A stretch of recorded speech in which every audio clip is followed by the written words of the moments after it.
like Hurricane Tortilla! By The Copper Pan, a Batman All Media Types fanfic rated for teen and up audiences, with additional tags for cuddle pollen, brotherly bonding. Tim helps him out, and Jason's like, oops, when did that affection get there? He's little brother shaped. Now how did that happen? Jason apologizes. Enemy to caretaker. I'm pretty sure I'm allowed to tag that. Jason Todd needs a hug. Jason Todd gets a hug. Platonic cuddling. Good sibling Tim Drake. I'm bad at tagging, so I'm stealing most of these, lol. Jason Todd centric. Lazarus Pit side effects. Dick apologizes. Dick Grayson needs a hug. Dick Grayson gets a hug. Touch-starved Dick Grayson. Summary. Jason gets hit with cuddle pollen. Dick's not on the planet. No way is he asking Bruce.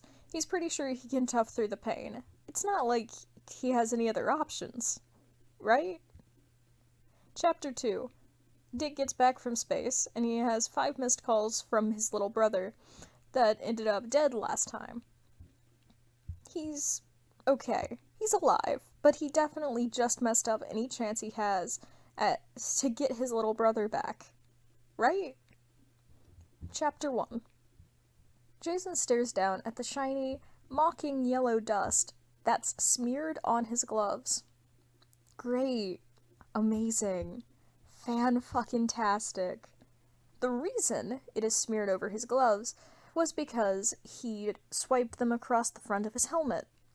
He'd gotten blasted in the face by one of Ivy's dumb fucking plants. In any other case, this would have been fine.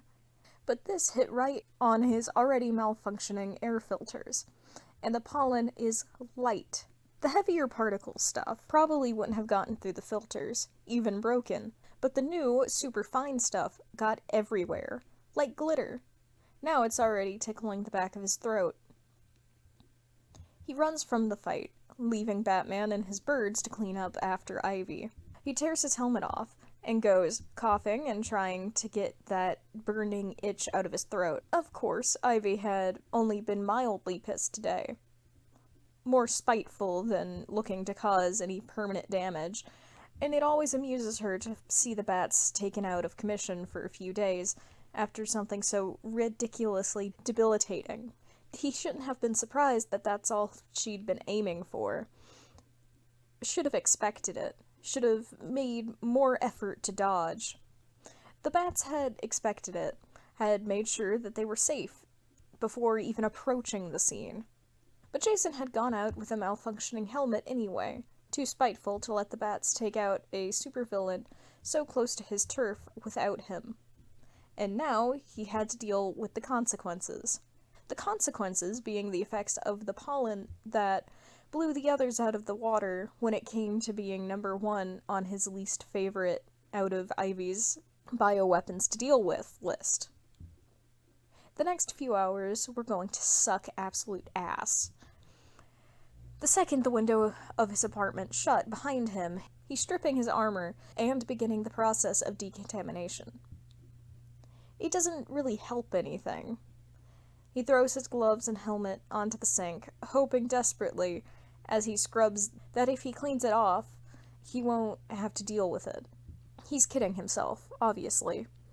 Halfway through, and there are pins and needles digging into his skin. Jason leaves his gloves to soak in the water, chucking his helmet against the wall in frustration.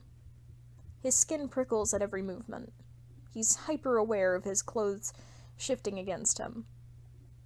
It doesn't hurt. Not yet. 15 minutes later, and he gives up on trying to do literally anything else. He changes into softer clothes, grabs a blanket, and curls against the headboard of his bed to sulk. Green tries to bleed into his vision. He's pissed. He's incredibly tempted to go find a few trees to hack at, just to piss off Ivy. But he knows she has no qualms with retaliating. And if she finds out that he doesn't like the pollen, then he's never going to get rid of it. He also knows that if he leaves his apartment and runs into a person, it's going to end badly. which is why he wasn't out doing the vastly superior alternative of hacking at someone else. If he went out to kick ass because he was pissy about his ass being kicked, and then inevitably latched on to whatever unlucky criminal was in front of him when the pollen overrode his control, not only would his reputation take a hit, but he would also get a knife and or bullet to the gut and then his ass kicked again.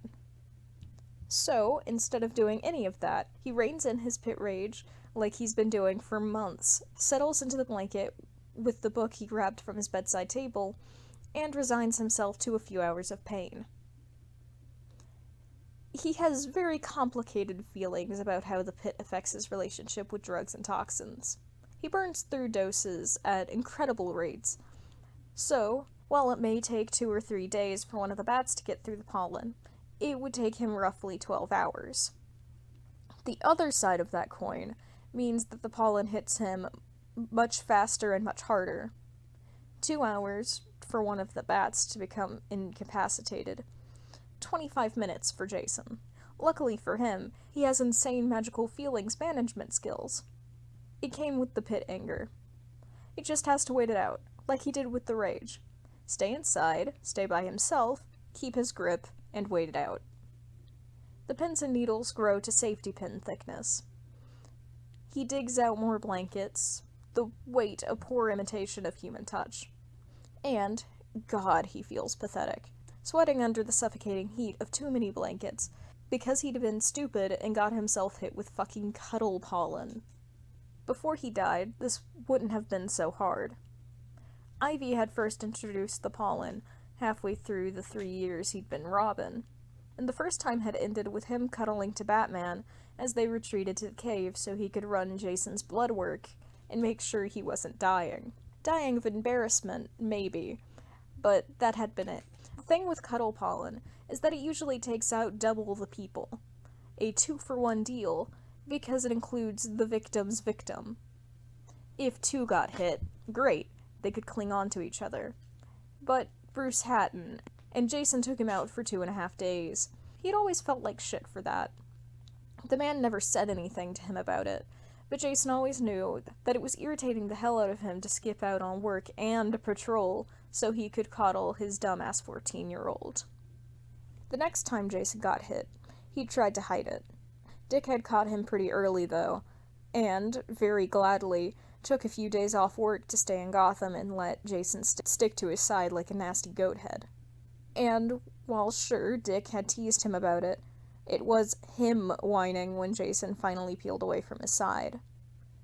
Dick had quickly become his first option after that. Safety pins grow to pin-sized spears. Heat flushes his skin in between jabs. It's hard to focus on his book. Whenever you want, Dick had promised. It wasn't a whenever you need, it was very specifically want.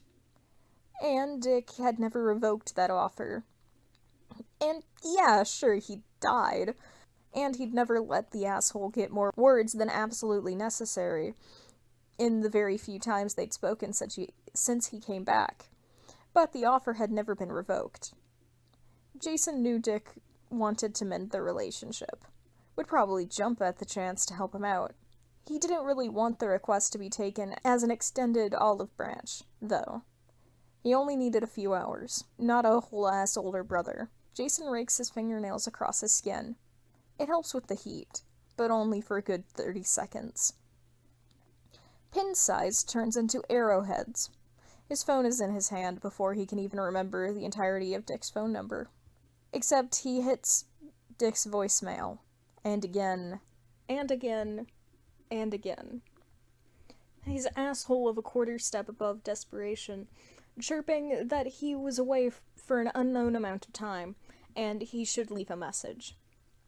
Which is civilian cover for I'm off planet, fuck you.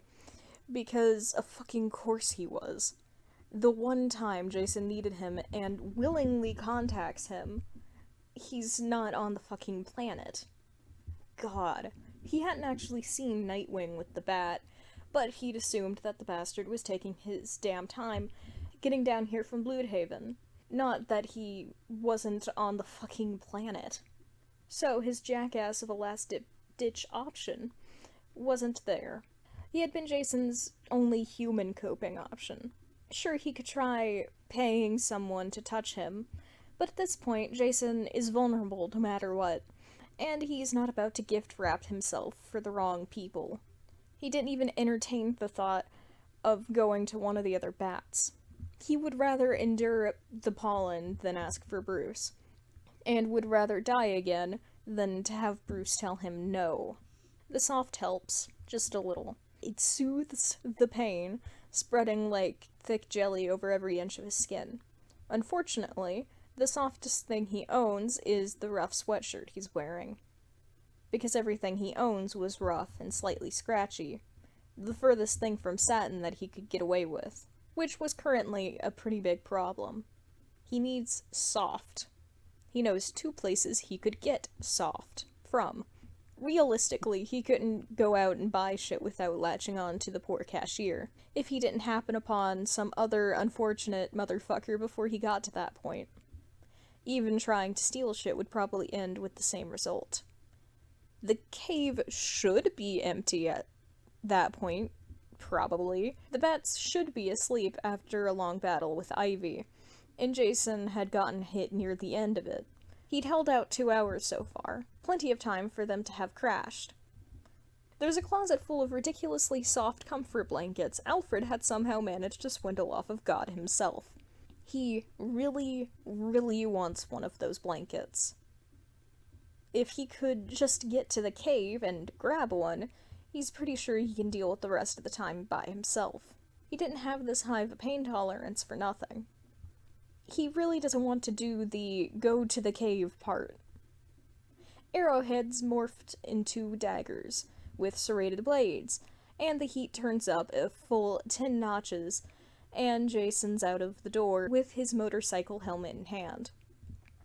His bike rumbles beneath him, and he can feel every dip in the road as it vibrates through his skin. The streets are emptier than usual. People usually stay inside after Ivy attacks. This is convenient for him, because it means he can go fast. 20 minutes flat, and he's at the cave entrance. He's tempted to use Dick's codes to just get in straight up, but he humors himself for a moment. Except the cave actually opens to his old codes. Guess the bat didn't learn from his attack on the tower. A small part of him knows that none of them are that incompetent. That same part whispers that maybe his codes are still in the system for a reason. It's not his problem anyway. If the bats are short a few blankets because they left his codes in, then they get to deal with it. The tunnels are dark and desolate as always. It's hard to focus on the patterns to get through the weaving roads when he wants to tear his skin off. He doesn't actually know the pattern that well. Bruce had always been the one driving before, but he made it eventually. It's weird, kicking out his stand as he parks his bike next to the fucking Batmobile. He hadn't been down here in years, and things have changed, but not enough to avoid setting off nostalgia that sits heavy in his chest, even after his desperate attempts to smother it. His mission manages to distract him well enough from the emotions threatening to overwhelm him. The way his hands shake when he takes off his helmet means that getting this stupid fucking pollen effect under control is higher priority than trying to sort out whatever mess is growing beneath his skin. He can deal with this onslaught of emotion later, when he can take out his emotional instability on some unsuspecting criminals. Jason marches across the cave, determined to just grab the fucking blankets and get out. He stutters to an uncertain pause when wide blue eyes suddenly snap to land on him. He watches the kid scan over him, registers the lack of a helmet, or domino, or body armor, or even a fucking weapon.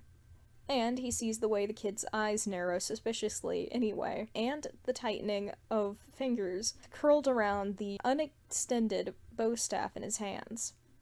It doesn't hurt Jason in the slightest, because if the kid waltzed into one of his safe houses unannounced, he'd be pretty fucking suspicious too.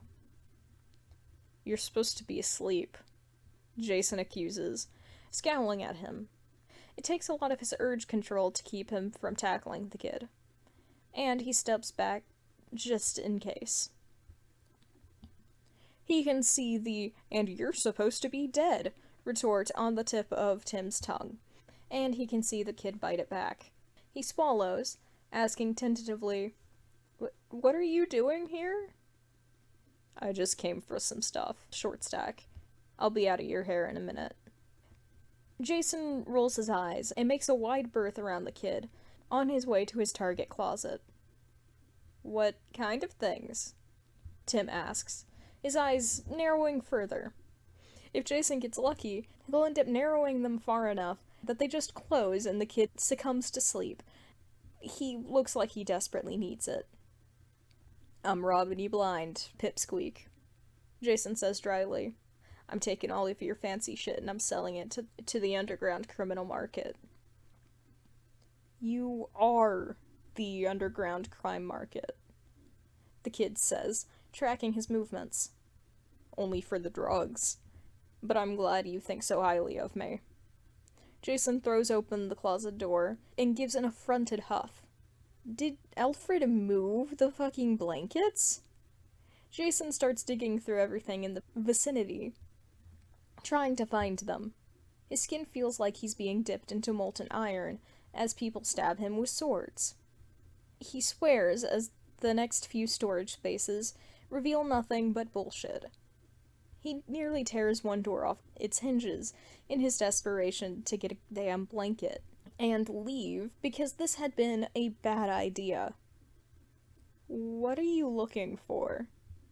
Tim asks, from directly behind him, making Jason jerk. The kid stands barely 2 feet away, peering around his body to look in the closet.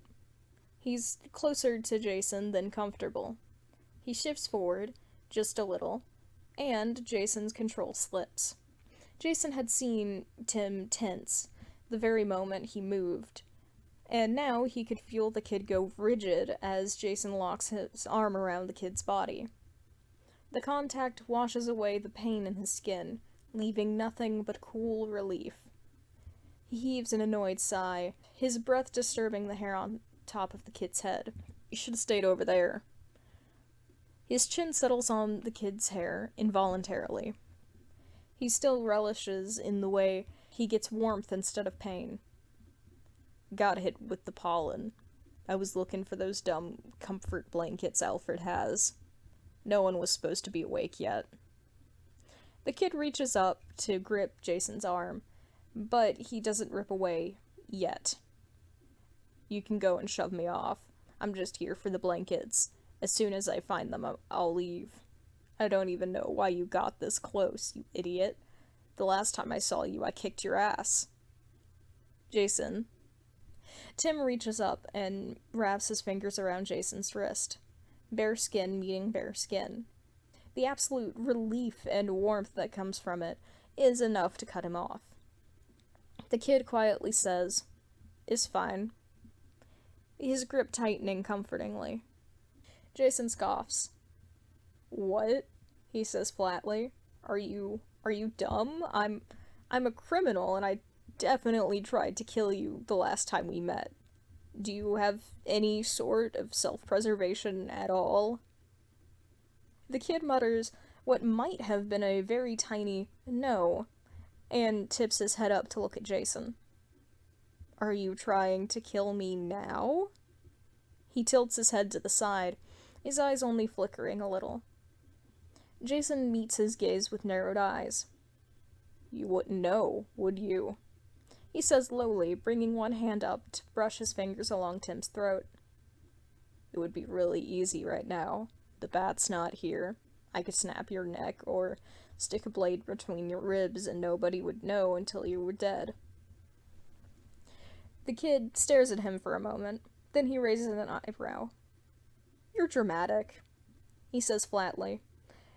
He shifts in Jason's arms, keeping a loose hand on his wrist. "Come on." Alfred moved the blankets closer to the med bay. Jason let Tim tug him along. He's confused. He knows he still scares the kid. He saw the tension in Tim's muscles when he saw him coming into the cave. Jason avoids all of the bats, as a general rule, but in the few instances they'd been forced into the same vicinity, the kid had been very careful to keep him in his sights at all times. Tim is terrified of him, but he was letting the guy who tried to kill him stay wrapped around his shoulders. He was prepared to have the full force of the pollen slam into him, cutting into his flesh without spilling a drop of blood, and replacing his bones with writhing white-hot pain. But Tim wasn't letting go. Where the hell did those come from? Jason asks instead of voicing his bewilderment, gesturing at the folded pile of fabric in a color that he definitely doesn't remember the blankets being. The kid looks up at him with furrowed brows. The weighted blankets?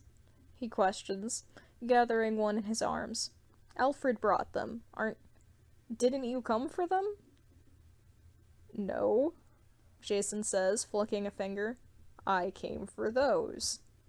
Tim squints at the blankets, and then squints at him.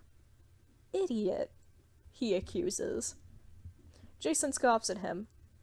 You were trying to push through cuddle pollen with regular blankets? That's never worked for anyone. Ever. Jason huffs.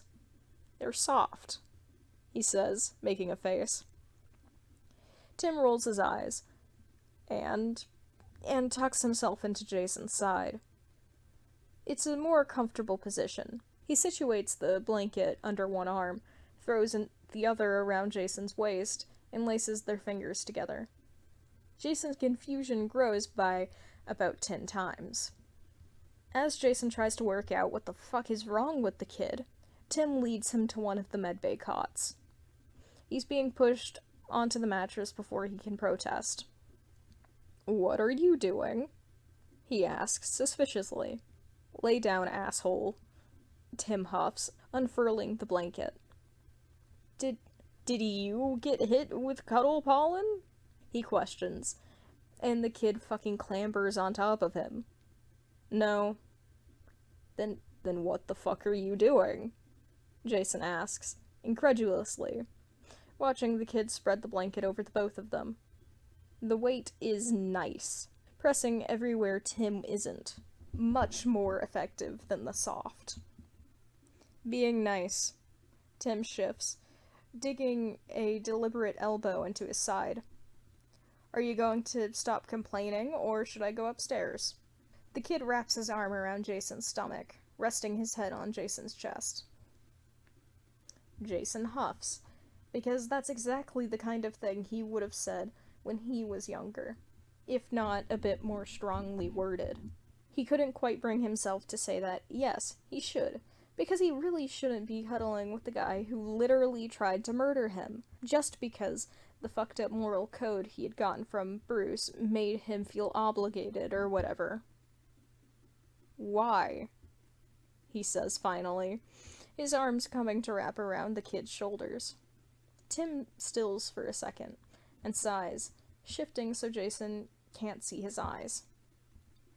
You tried to call Dick first, didn't you? I did? Jason narrows his eyes. He's off planet.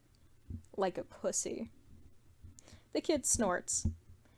He's quiet for a moment, then says, I know what it feels like to get hit and come back to an empty house. To think that the only option left is to push through it. That short-circuits his brain a little. What? It sucks a lot, and I'm here, and I can help, and I don't mind. What do you mean, empty house? I live next door, Jason. Tim yawns. Still? Jason says incredulously. I thought Bruce would have snatched you by this point. I have parents, he mutters, clearly losing the battle with unconsciousness. And you don't go to them when you get hit with pollen? No, they're never here, Tim tells him. And even if they were, I'd have to tell them how I got hit in the first place. Your parents don't know you're a vigilante? Of course not. They'd kick my ass. The kid yawns again, curling up against Jason a little more. Also, it's been like 50 hours, and I need sleep before Alfred comes to yell at me. So, you're my bed now. And the kid conks out on top of him. Given that he couldn't very well move, even if he wanted to, he'd fallen asleep as well. He knew it was a bad idea. He was incapacitated already. He was completely out of costume, his only weapon was a hidden knife, and he was in the cave. So, something was just bound to go awry. Someone was going to see him, and since he couldn't move, he was pretty well trapped if the bat tried to talk to him, and he really didn't want to deal with that. There was not a single person in the manor above them that he wanted to talk to at the moment. However, dealing with pollen had made him exhausted, on a level that usually only came with a particularly nasty injury. The bed was comfortable, and the kid was warm, and the human contact reacting with the pollen gave him a feeling of contentment that he was pretty sure wasn't his. While he had made the conscious decision to sleep, he wasn't sure he could have managed to stay awake if he tried. When he came back to consciousness, the contentment hadn't left yet. He felt weirdly safe. That made him uncomfortable. Unfortunately, there was still a baby bird sleeping on him, so he couldn't leave as to avoid the strange feelings. Instead, he pulls his phone out of his pocket. It was early in the morning. None of the rest of the house should even be awake yet, let alone in the cave, and he pulls up a digital copy of Sabriel by Garth Nix. Tim doesn't take too long to stir, which Jason is slightly concerned about. After 50 hours, the kid only sleeps for another 6. Part of him wonders if it's because of him, and the kid just didn't feel safe enough to lose himself in sleep completely. But the logical part of him figures Tim is just like that. He was likely the kind of person who doesn't sleep, just so he can save time, and crashing hard like a normal person would not do that, which pretty well makes him consistently sleep-deprived. He doesn't have any qualms about drugging people, but he does wonder why he wants to NyQuil the kid into a good night's sleep. The kid shifts. Jason involuntarily tightens his grip. He lets out a groaning sigh, thumps his head back onto the pillow. Fuck, he grits. The kid pushes onto his elbows, lifting his head and blinking at him. You're still here? His eyebrows twist in clear confusion, too tired to try and regulate his facial features, apparently. Jason wonders if tranking the kid would piss off Alfred or not. Yeah, I'm here. You're laying on top of me. Jason rolls his eyes. Why wouldn't I be? You don't like me. You don't like the cave. And you don't like Bruce. And you definitely don't like touching. Tim lists. I thought you would have been out the door as soon as the pollen wore off. Yeah, well, unfortunately for both of us, it hasn't yet. Jason groaned, letting his phone fall onto his chest. Who told you all that anyway? You did. Tim's eyes narrow. Except for the touching, Dick said.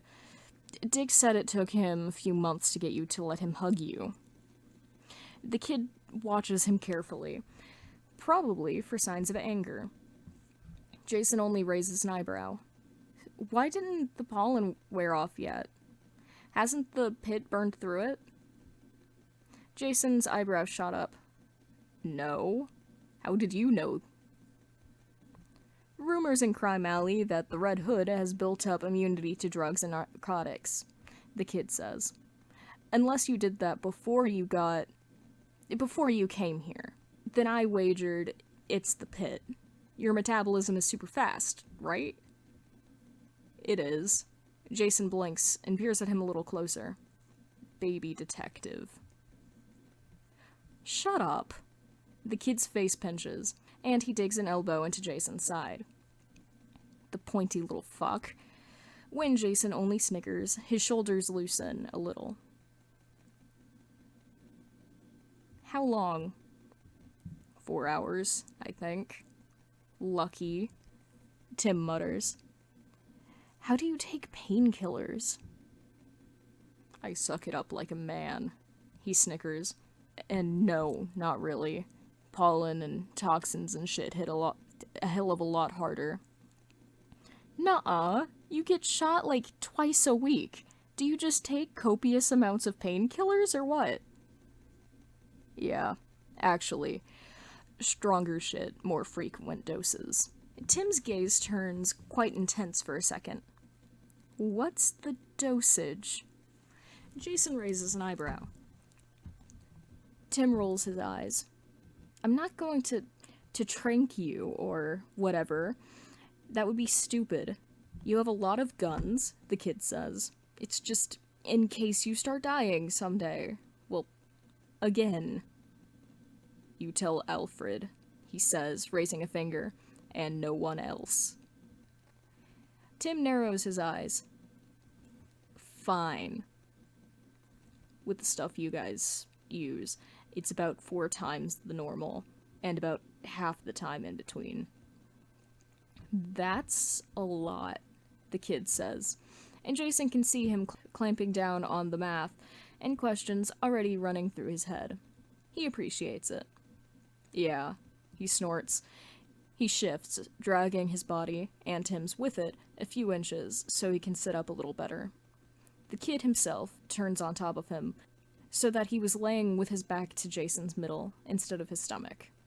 After a minute of silence, Tim sinks into his chest a bit more. Hey Jason, do you have any knives on you? Jason narrows his eyes.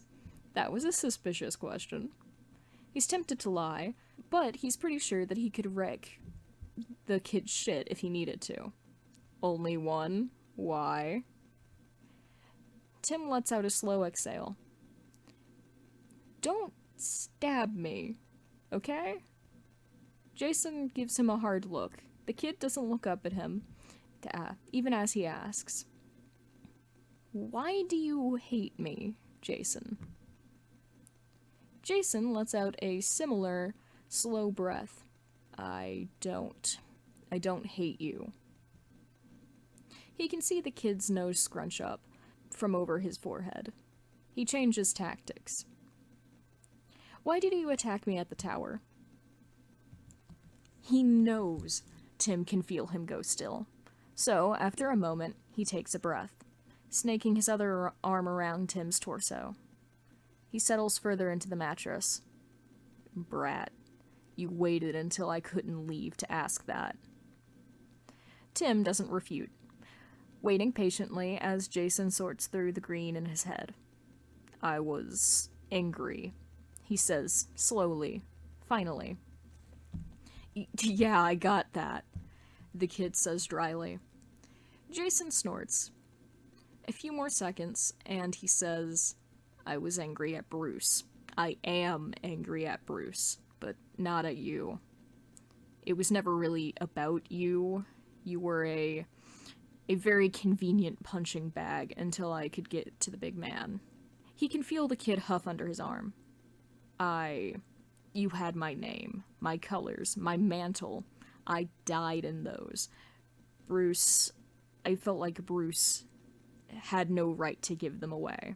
I felt like he had replaced me, stuck a different kid in my place, so he didn't have to deal with my death.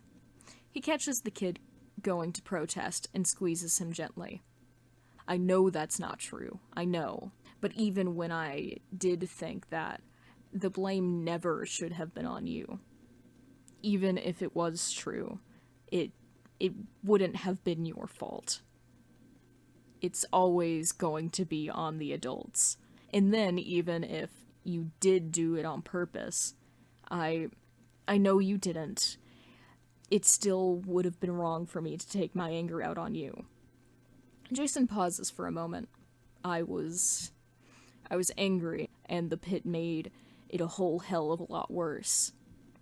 That's the only answer I have for you. Because that's the only reason I did it. The kid's head and shoulders shift with Jason's chest as he breathes.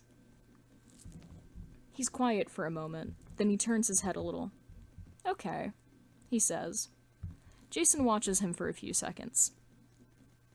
I'm sorry, by the way, he says quietly. Tim stills, his breath hitching. Jason swallows and dives in head first. I shouldn't have hurt you. It was wrong, and you didn't deserve it. That whole mess was not your fault, and neither the pit nor my own emotions excuse what I did. I'm sorry for attacking you. If you have no reason to believe me, but I don't plan on doing it again. I don't want to do it again. Jason hadn't noticed that leftover tension in the kid's body until it melted away. Thank you, Tim murmurs, wrapping his fingers around Jason's elbow and squeezing lightly. It wasn't forgiveness, but that's not what he was looking for. He just wanted the kid to know he was safe. Hopefully, it would help him be less jumpy. I'm sorry that you came back and that's what it looked like, Tim tells him. He quickly cuts off Jason's protest. It wasn't really anyone's fault, but it was still unfair to you. I differ. It was definitely Talia's fault, Jason says. The kid snorts. Okay, it's all Talia's fault. Jason lets his lips quirk. Sure. He shakes his head lightly. If you want, and this offer extends to you only, I'm not fucking with the other bats. If you want, I will be willing to help you on patrol, or with cases, if you need it. Tim abruptly twists to look at him, propping himself up with a forearm on Jason's chest. You're serious? He asks, eyes wide, as death. Jason smirks. Wouldn't have offered if I wasn't squirt. The kid raises an eyebrow. How did you get from trying to kill me on our first meeting to being willing to team up on the second? A lot of thinking, Tiny. And a lot of anger management techniques. You feel guilty. Tim narrows his eyes. Jason makes a face. Yeah, he admits, squinting at the kid. Just take the offer, idiot. The Red Hood just offered to fight for you. I wasn't gonna say no, the kid says quickly. He pauses, then adds, no killing when you're with me, though. Fine. That easy? I'm not gonna make a child an accomplice to murder. That's my only promise, though. The kid considers, then nods. Fine. The silence they settle into is comfortable, and Jason goes back to reading. He's pretty sure Tim fell asleep again. At the very least, it's a sort of half-consciousness, because he certainly wasn't awake. Despite how absorbed he was, a while later, sharp blue eyes, suddenly turning their intensity onto Jason, startles him out of his reading. What? He asks, immediately suspicious. I downloaded Civil War onto the Bat computer, the kid says abruptly. Jason snorts. You mean like the movie? How did you manage that? Yeah, I had Barbara's help, but it took a while to hide the file. B hasn't found it yet, Tim says proudly. I think you should watch it with me. Jason's eyebrows shoot up. Really? Damn. It took Dick a while to rope me into a movie before. Sure, fuck it. He'll be pissed that you broke his record. Jason stands as soon as the kid gathers the blanket, picking him up with an arm around Tim's stomach and letting him dangle there. He snickers at the squeak the kid lets out, while he clutches at Jason's arms, striding across the length of the cave. When he drops into the giant chair, Tim mutters, "Jackass." Jason only laughs. The kid fucking elbows him again and takes control of the chair, pulling them closer to the keyboard. Jason quickly gets bored of watching him jump through way too many hoops just to get the file. "That's a lot of shit," he comments. "Yeah," Tim smirks. As soon as the kid hits play, he settles back against Jason's chest, tucking his head against his shoulder. Jason feels strangely content, and the kid is oddly relaxed. He's totally going to try that motorcycle trick later, with one of his less expensive motorcycles, maybe. By the time the pollen wears off completely, the chance of Bruce coming down to the cave is getting increasingly likely. Tim must pick up on how antsy he's getting, because he waves Jason off as soon as he confirms it won't hurt him to leave. Being able to move on his own is great. Admittedly, though, the kid hadn't been that bad of a person to spend time with. No protests. And he didn't take full advantage of the situation like a certain off-planet jackass would have. Though, he did corner Jason with the tower question. He's been meaning to get that apology to him for a long time. The kid might even be preferable, mildly. Tim lingers at Jason's side as he picks up his helmet from his bike. He flips it in his hand, meeting the kid's eye. "Thank you for this," Jason tells him. "I appreciate it. I owe you one." "No, you don't," Tim shakes his head. "This doesn't constitute a favor. I honestly don't mind. You can... If Dick's not around, if you get hit again, you can come to me." The kid pauses, regarding him carefully, probably calculating something.